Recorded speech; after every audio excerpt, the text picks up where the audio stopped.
Okay, so we're talking about how to choose a realtor.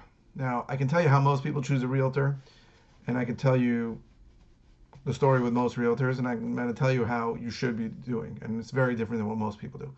What most people do is they call their friend or they have a friend who's a realtor, and they say, "Hey, I heard you're a realtor. Can you please sell my property?" And what inevitably happens is that someone who really does not know what they're doing will come and put a contract in front of you, tell you that they're charging you 6%, and that you should sign up for a year.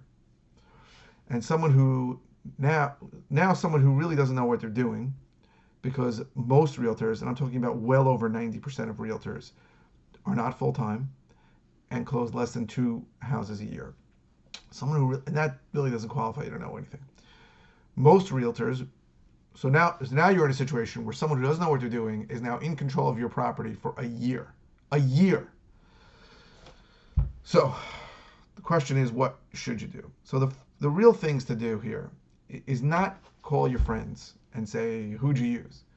Because most realtors don't do anything. They just take your property, have you sign some papers, and then put it up on multiple listing services and hope that someone comes to buy it. Maybe they'll run some open houses, maybe they'll do some showings. It really depends on what the market is going to give them.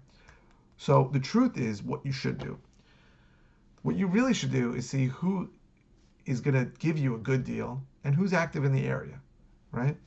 Someone who really does a lot of business. And that doesn't mean just because you saw two signs. I remember when we started, back in 2013, we were doing a lot of deals at Elmont, and we saw three signs for the same person, and we said, wow, she must be busy.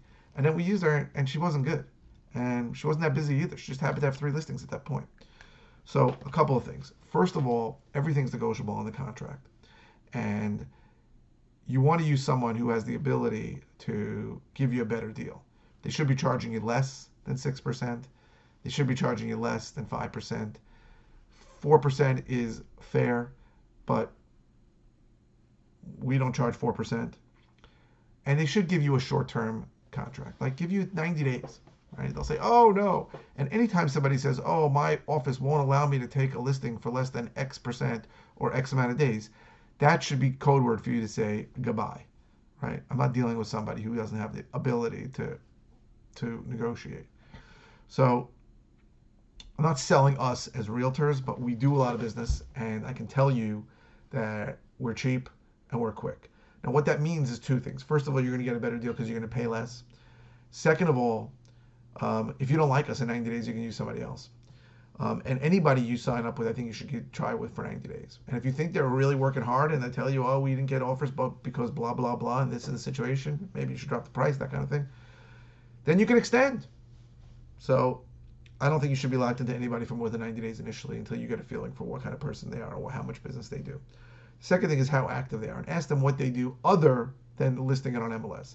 And if they start giving you the canned garbage, like, oh, we listed on 1,000 websites, that's bull crap. Because all those websites just pull from MLS, right? Ask them, do you spend money on Facebook ads? If you don't like your pictures, do you spend money on a professional photographer, right? Again, I'm not here to sell us, but those are things that we do.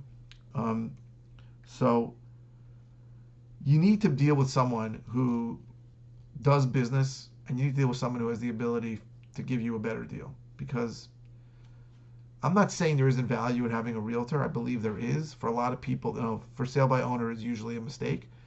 But there is no reason to pay top dollar for it. There really isn't. And everything should be negotiable. And if it's not, you're talking to the wrong person.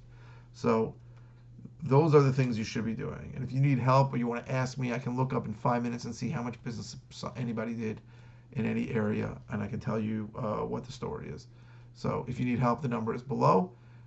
Do not listen to any realtor who says, my office won't allow me to give you X% below X% or below X days. That is somebody you should run away from, or be polite and say thank you and never use them. Anybody you're talking to should have the ability to take a shorter listing and a cheaper listing. And then again, ask them what they do over and above just listing it on MLS, right? And showing it to prospective buyers, right? Do they do any marketing at their own expense?